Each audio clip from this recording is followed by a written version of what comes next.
Santé toujours, le patch anti-ondes GSM est désormais disponible en pharmacie chez nous. C'est le premier à être homologué, même si les effets néfastes du GSM ne sont pas encore clairement établis. Il s'agit d'une mesure de précaution. Jimmy Méo, Arnaud Rubens.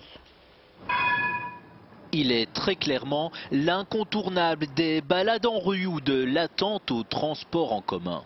Le GSM partout, tout le temps, mais ses utilisateurs quotidiens se rendent bien compte des ondes que leur appareil émet. Oui, ça me fait peur parce qu'on en parle beaucoup et on dit que c'est assez... ça peut avoir des conséquences plus tard. Ça me fait peur, mais c'est comme tout le monde, je crois. Quitte à revoir ses habitudes. Je le garde pas dans ma poche et j'essaie de téléphoner avec le fixe. Autre solution, cette vignette que l'on appose à l'arrière du téléphone. Commercialisée déjà en France, elle arrive en Belgique. Pour une trentaine d'euros, elle diminue d'environ 90% la propagation des ondes. Le niveau de réception et d'émission n'est pas altéré.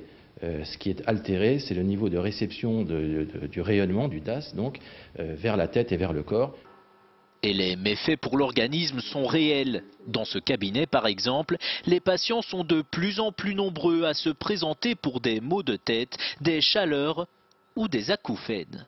Ça chauffe. Alors il y a peut-être des modifications qui se font au niveau cellulaire, notamment lors des mitoses. D'ailleurs, l'OMS a augmenté le niveau de dangerosité de ces ondes de inoffensif à B2, ça veut dire potentiellement dangereux.